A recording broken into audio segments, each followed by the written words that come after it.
This is Hustle and Pro with Kelly Walker. Join Kelly as she talks sports with players, coaches, organizers, and entrepreneurs from Pee Wee League to Pro. Now here's your host, Kelly Walker. Welcome to Hustle and Pro. So if you aren't a Formula One fan yet, I hope you will be by the end of this episode because we're talking Formula One today with our own Suad Bejtovic. He's here to catch us up to speed. See what I did? Speed, yes, there. I love it. On F1. So, hi, Suad. How's it going? Hi, it's going great. How are you? I'm fantastic. I'm excited to learn more. Now, this is another one of those things where I am not an expert in this field, but you're going to fill me in and teach me and my listeners a little bit about it. So, I would love to, yes. Before we jump into that stuff, I do want to get some quick hits and learn some of your favorites. I'm anxious to hear about a couple of these things. Okay. Who would you say is your favorite athlete of all time? Favorite athlete of all time? It was a close race between Mike Modano and Dirk Nowitzki, but over the last 5 to 10 years since Modano retired, it would probably have to be Dirk. Dirk, he played a little longer, so he got top of your list. Yeah, that helps. What about your all-time favorite team? All-time favorite team? That's a good question because I'm European and I'm going to mention that several times today. So I'm more of a soccer guy than anything else. So I like a lot of the English Premier League teams, like Chelsea or Liverpool. So those would probably be my favorite. Yeah. Or now I would have to add FC Roma in Italian Serie A because one of the great Bosnian players is playing there, Edin Dzeko. Oh, okay. Yeah. You and Jack will have to talk. He is now a Chelsea fan. Okay. Because of Pulisic, so yeah, there he's got you go. his Chelsea gear now. So next time you see him, you guys can talk all things Chelsea, right? Yeah. So what's your favorite sport to play? I'm not very coordinated, and I don't do well in team sports. But I'm a little bit of a runner, so I like running. But as far as team sports, I like running around the soccer field. I played some indoor soccer here in the leagues in Frisco, and I usually just stay away from the ball, bring a defender over to my side so the other guys can score goals. What about your favorite sport to watch? Favorite sport to watch has to be soccer, but I enjoy a couple of others. Tennis is one of them. I love watching tennis, especially on the highest level. And of course, Formula One, which we'll talk about today. Yes. Now, I'm curious about this one. Farthest distance you've traveled to watch sports or to play sports? I doubt it's playing it yourself, but maybe to watch sports. Ooh, that's an interesting one. I can't quite... Oh, well, yeah, okay, so that kind of ties into what we're talking about today, because I did travel to Austin for the inaugural Formula One race in 2012, when the racetrack just opened. It was a brand new thing, and I was kind of expecting it to be pretty cool because it's been building for about a year and a half. I think they started construction in 2010. So when the race rolled around, I traveled. It's not a big distance, I suppose, 250 or so miles, but yeah, that's So fun. I was expecting you to say a European soccer game.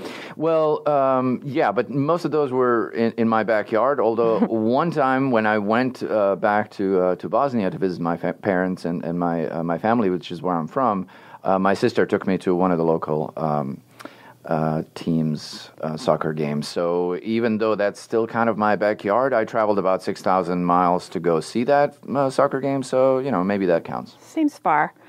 All right, let's talk Formula One. So first, I guess, maybe just give us a little overview. I mean, people like me know that it's racing, but there's lots of forms of racing, and I've thought, okay, I've been to Texas Motor Speedway, I've seen NASCAR races, I've seen IndyCar races, there's other races. So, what's the summary of what are we talking about when we say Formula One? Formula One is basically the highest level of motorsports.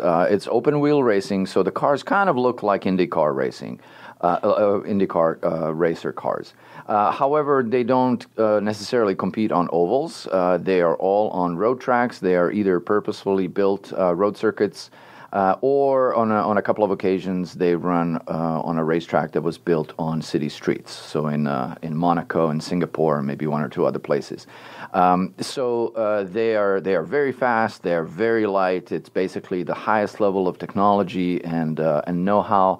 Over the last 5 or 6 years, they've been using V6 hybrid engines that use some kind of a kinetic recovery system to get even more power. It's basically magic, but over the years, it kind of some of that technology trickles down into passenger cars that we drive around. Maybe some of the higher end features, or maybe even some of the hybrid features that they've been doing. So then let's talk about that. So in the small amount I know, so you maybe root for a team, and that team is based on like the car type, right, or a manufacturer. I don't know. That's right. So current season has 10 manufacturers. Each manufacturer has 2 cars driven by 2 drivers. So each team has 2 drivers.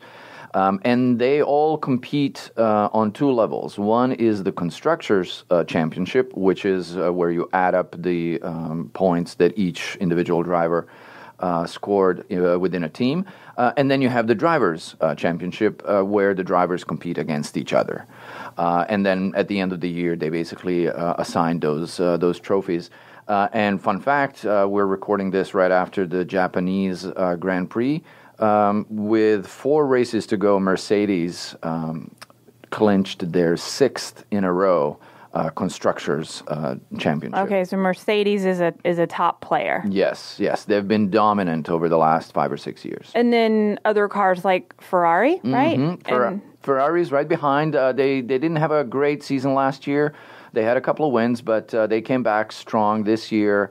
They had some issues early on in the race, but they're still strong in the second place in the Constructors' Championship, and they had 3 wins this season between the 2 drivers. So they've been coming back. They had some issues, and we Ferrari fans, because I'm recording this in a Ferrari jacket. I was going to ask you, is that who you root for? See, I grew up in Europe, and it was Ferrari is a huge name in Europe, not just in road cars, which we know them all over the world, but specifically because of Formula One racing. They're red, they're flashy, they go fast. They usually have the best drivers, and I was always a Ferrari fan. But Mercedes is giving them a run for their money. Who else? Like, what are the other big players? And maybe, I don't know, names we've heard of, but also car types we haven't heard of. Right. So the third of those big manufacturers has been Red Bull Racing. And they kind of came into racing in Formula One about 15, 20 years ago with some really talented designers and technicians. And they've been actually... they were able to win some championships before, both the drivers and constructors. This year, they're kind of playing third place to those other 2, but they have a really good young driver. His name is Max Verstappen. He's from Belgium and Netherlands. He races under the Netherlands, under the Dutch flag. His father was actually a Formula One driver back in the 80s and 90s. His name is Jos Verstappen, so that's kind of in his blood. Wow, that's neat. Mercedes actually a couple of years ago had another driver whose father was a world champion. That was Keke Rosberg back in the 80s sometime, and his son Nico was with Mercedes. And he won a world championship a couple of years ago. Wow. So when Red Bull, you say Red Bull, I mean, they're not a manufacturer, so they're just like building a team. And so are they associated with like Honda and only Honda, or do they have all kinds of cars? So they have a Honda engine. So each manufacturers have a different engine. They're all built to certain specifications. So Mercedes has their own and Ferrari has their own. But Red Bull got theirs from Honda, who's been in Formula One for many years. And then some of the other teams borrow the engines from those bigger manufacturers like Ferrari and Mercedes and others. So you have other teams that also have that same Ferrari engine, but their cars look a little bit different. They're designed a little bit differently. It's all very, very secretive how they develop those cars. Some technology trade secrets that people are trying to always steal and one up everybody, right? Absolutely. I mean, that's what it's all about, Yeah. is who can figure out the best way to make these cars perform. That's right, because in Formula One, even a millisecond counts, so they try to make the cars as light as possible, as durable as possible, and of course, as fast as possible. But there's a lot that goes into it, and like I said, if they can save a tenth of a second over a course of a 3 or 4 mile lap, they'll do it, because that means that the difference between winning the race and not. All right, so laps. So let's talk about the tracks. You mentioned that part of what makes Formula One is that it's the track is not just a basic oval. That's right. Where you're going they turn left right. turn after left turn, right? Yeah. So some tracks are actually like streets, right? But then some are made specifically for racing. So what are some of the more well-known ones, or notoriously known for being bad, or whatever, harder? Right. So tell me about the tracks. So some of the most famous tracks are, for example, I would have to mention Spa-Francorchamps in Belgium, because the racetrack goes up and down hills. The old layout of the track included like 15 miles. It was a huge racetrack, but now most of it remains, and it's a beautiful racetrack to go on. Drivers love it. They have a lot of fast corners, slow corners, long straights, and all of that. On the opposite end of that, you have the Grand Prix of Monaco, which is always run in Monte Carlo on actual streets. Is this what I feel like is known for?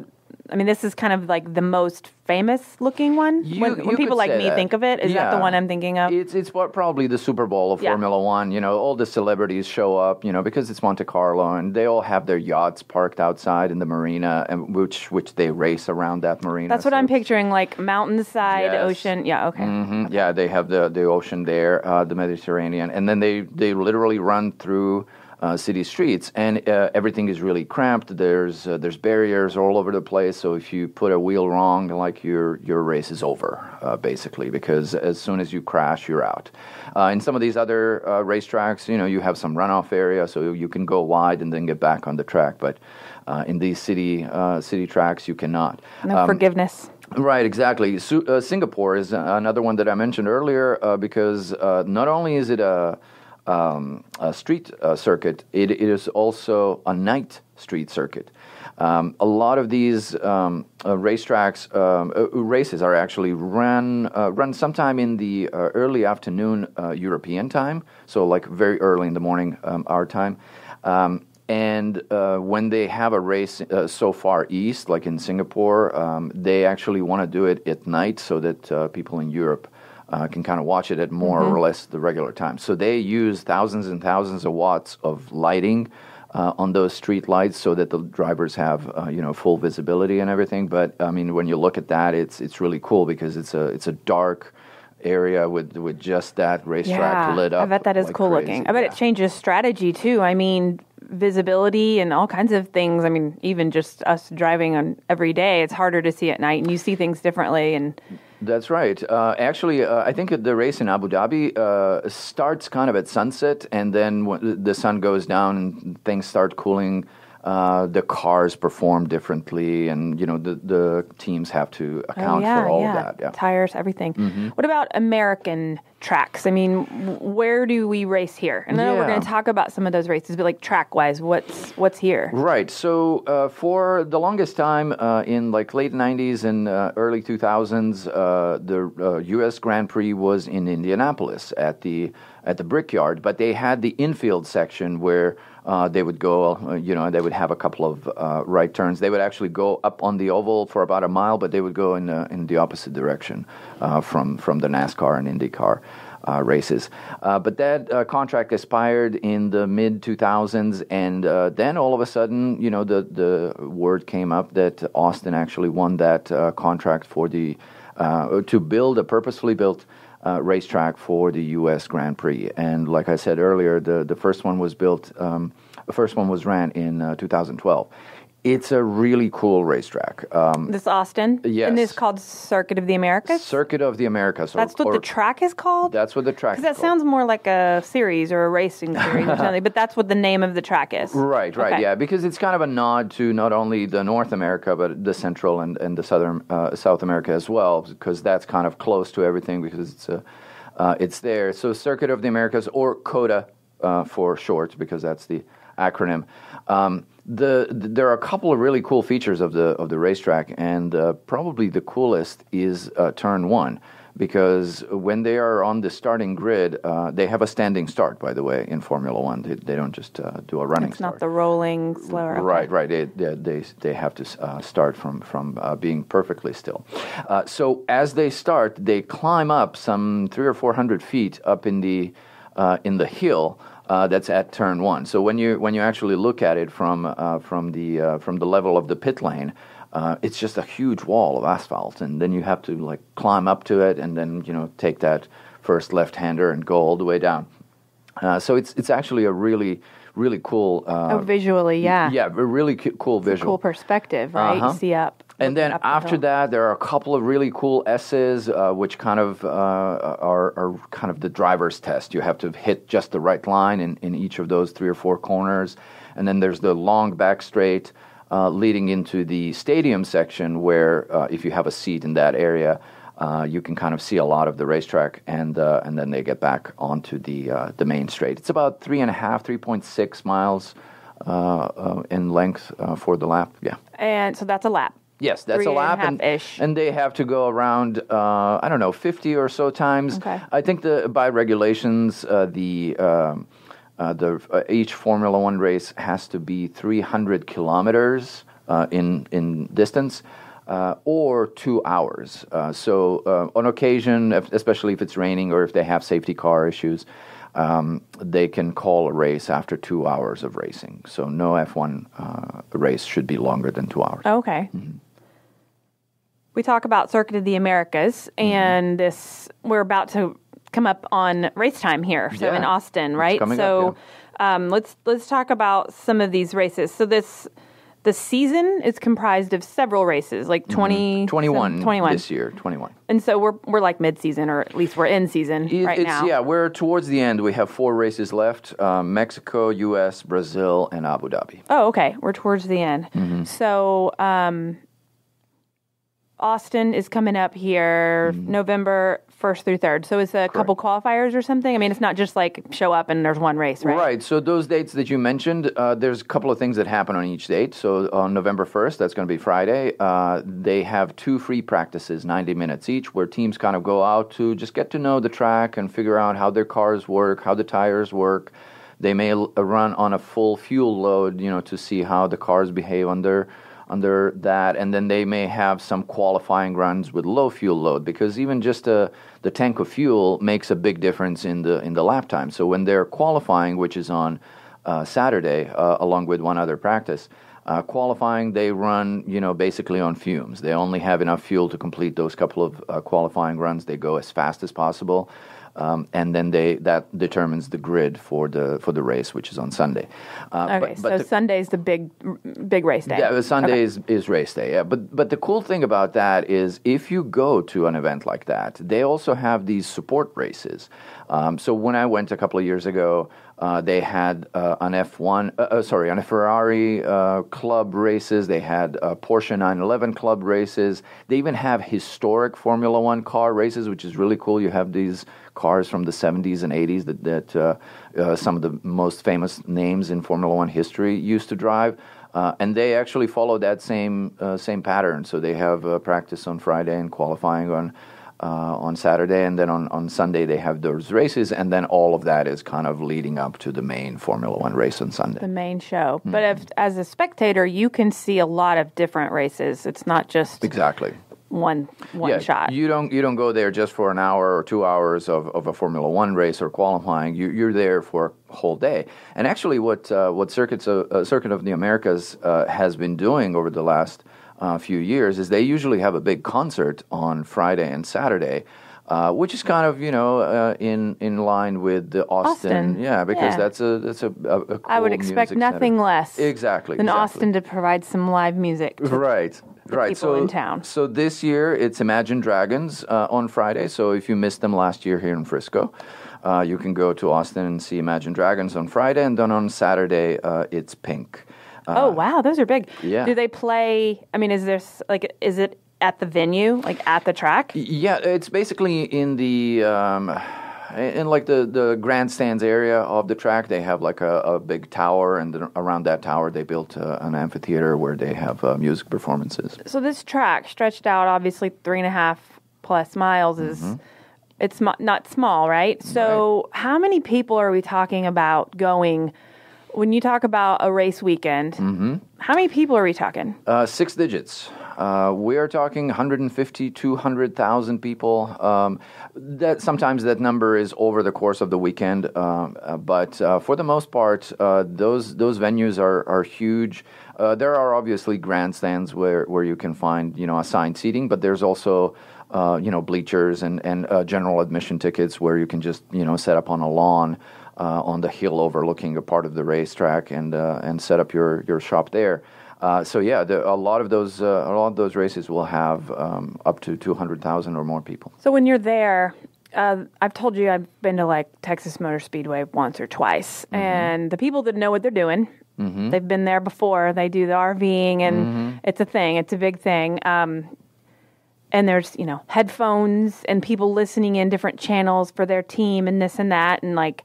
I'm so left out because I look to my right and there's like a 7-year-old who obviously knows what's going on and I have no clue what they're hearing. Does that kind of thing happen at Formula One? They do, and what's really cool is even if you're not there, literally on site, they have access to that sort of thing. So there's actually an F1 app. There's 2 apps. One is just like for news and stuff, but the other one is for that live feed, where you can not only listen to, but you can actually watch the onboard cameras from each driver. So if you have a favorite driver, you can just tune into his channel and watch what he's seeing the whole race, following the scoring and positions and all of that stuff. So you can put that on multiple screens, and it's actually a really, really well-developed app.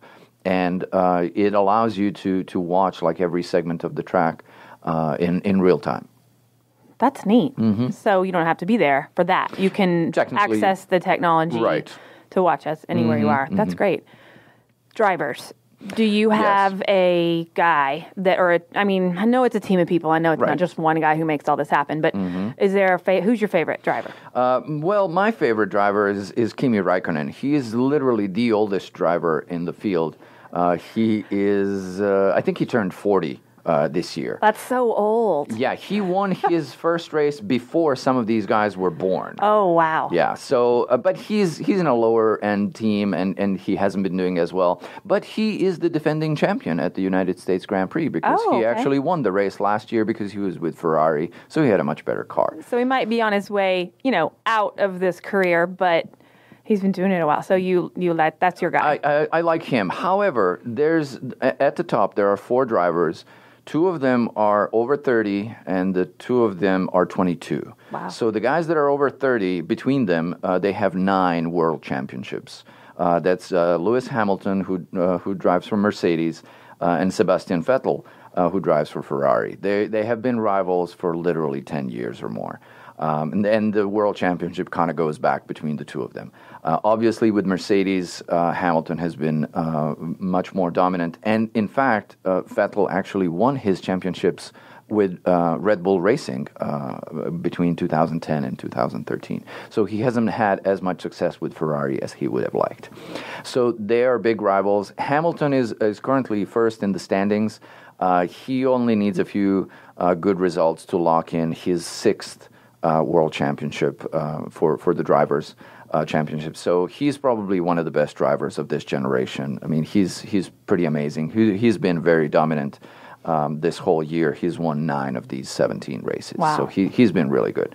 But I really want to talk about these 2 young drivers, because I think that's kind of where the future of Formula One is going. One of them is Charles Leclerc. He's driving for Ferrari. He's the other Ferrari driver. And say the name again? Charles, Charles, okay, right? Okay. So he's French. He's actually born in Monaco, or he's from Monaco. And his last name is Leclerc. Okay. Leclerc. So Charles Leclerc. He is 22 years old. This is his second season, full season in Formula One. Last year, he was with a support team. Now he's driving with Ferrari, and he's been super quick, really fast. He's been really dominant in qualifying. He has, I think, 4 or 5 pole positions this year. He's had some bad luck in races, so he hasn't won as many as he would have liked, but he won 2 recently in Belgium and Italy. So he's definitely the driver to watch. If not this season, then maybe next season, because he's going to be a contender for the championship very, very quickly. Is that Ferrari's top driver? Well, Vettel is there, and he's been there for a long time. He's much more experienced, so he's technically the number one. But Leclerc has actually been outperforming him in a lot of races. So Ferrari's got a good legacy coming back, or a good backfill of a younger guy coming up. That's right. Yeah, it's almost like you have a great quarterback like a Tom Brady, and you have somebody on the bench, who's just ready to get in and win the game for you, right? So otherwise, so Mercedes is at the top, and then so if Hamilton's done, whenever he's done, they could have a couple years of slower results, right? If they haven't filled it back in. Yeah, that's usually what happens, because they kind of run with those top end drivers as much as they can, because they keep winning championships. But occasionally the rules will change. The specs on the cars need to change, and some teams adapt to that better than others. And all of a sudden, the tide will shift, and some other team will have a much more dominant car, and then you don't win as much just based on how good your driver is. So it's a whole team effort. Right. So was there another young driver you wanted to mention? Yeah, I wanted to get back to Max Verstappen again, because I mentioned him earlier. He's been driving in Formula One. He has been the youngest driver to do like a dozen different things in Formula One. He literally started when he was 17 and a half years old. He's now 22, so he's the same age as Leclerc. The irony of that. Like, you just get your license in the real world, and then he's driving a couple 100 miles an hour racing all across the world. And winning races, like against some of these guys who are, like I mentioned, one of the best drivers, or some of the best drivers that we've ever seen in Formula One. And he's winning races or getting really good results. He won 2 races again this year. So he's driving for Red Bull. And because of him, they're going to be competitive for a long time, because he's young, he's hungry, and he's very, very talented. The popularity of this sport, so I might not know much about it, but globally and worldwide, especially Europe, right? Is that the place where it's the most popular? It is, but it is being quickly overcome by both the Middle East and the Far East, because we've had a race already in the Middle East early in the season in Bahrain, and then obviously we're finishing up the season in Abu Dhabi. Both of those racetracks were purposefully built for Formula One racing, because obviously there's a lot of money in that area, and they want to attract even more. There's billions of dollars around Formula One. It's even hard to compare to anything else, because it's just so far ahead of everything else. It's not just for development of the cars, the engines, the drivers, and everything else, but just the infrastructure in building and maintaining a racetrack, and the huge marketing budgets that all the teams have, and the governing body of the sport. It's just a huge business. Is this bigger than NASCAR? Yes. It is. Okay. Yes. Because I feel like NASCAR, probably because where we live here, it seems big, but I feel like that is a huge business. It is. So it's bigger than that. It is, but in one sense, somebody, let's say, in anywhere in the rest of the world will not get up at midnight to watch a race live, a NASCAR race live. Whereas, when Japan race started at midnight our time, and I stayed up until 2 o'clock to watch it live, just so I know who won. It's just on a different level. Yeah, and these drivers they're being paid more than a lot of some of our best paid American athletes in traditional sports here in America. Yeah, they would get paid upwards of $20-30 million for a season. Some of these drivers that we mentioned, some of the others obviously a lot less. Some of the other teams don't have as big budgets as Ferrari and Mercedes. But drivers also gain a lot of other sponsorships. That's kind of one of the main driver, that was a pun, of motorsports in general, because you pick a driver who's going to bring you a sponsor, who's going to pay for the cost of running an F1 team, of, putting all of your equipment on an airplane and flying halfway across the world to a race, and then unpacking it all and making sure that everything is where it's supposed to be, and that you still win races. So obviously the costs involved of running an F1 team are huge. And one of the F1 teams is actually American. That's Haas F1 team. And it's owned by a couple of Americans, and they have drivers Kevin Magnussen and Roman Grosjean, who are, I think, the longest running duo of drivers currently in the field. So they've liked them for a long time. They're kind of always in the middle, kind of fighting with some of those middle level teams, but occasionally they have a really good result, and hopefully that's kind of like a toehold on the American market, and that keeps us involved. Exactly. What's it called again? Haas, you say? Haas, yes. Haas. Okay. Mm-hmm. Have you always been a Formula One fan? Yeah, so the first Formula One races as a season, as a Grand Prix, were run sometime in the 50s, right? So it's been around for a long time, and growing up, I was watching Alain Prost and Ayrton Senna kind of duke it out on all these racetracks in the 80s and 90s.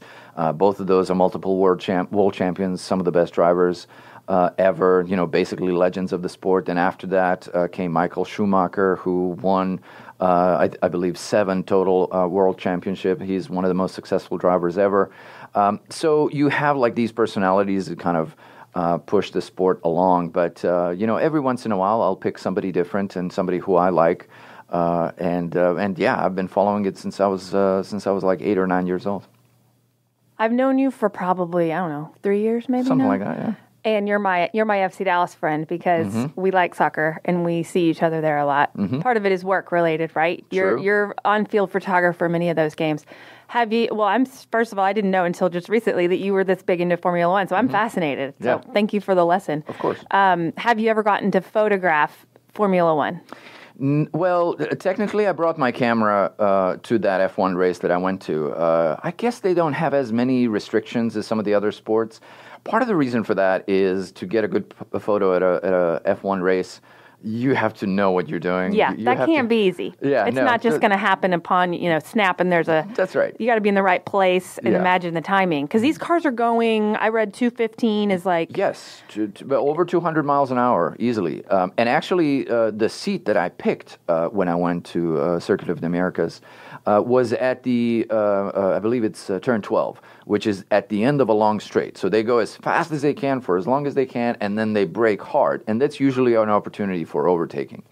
And sure enough, in the race that I was there at, that was in 2012, Sebastian Vettel was on the pole, led basically the whole race, but sometime like 10, 15 laps before the end, Hamilton was behind him the whole race, and he was able to overtake him literally right in front of me, and I have a lot of pictures of that. Cool. And not only of those cars, but all those other support races.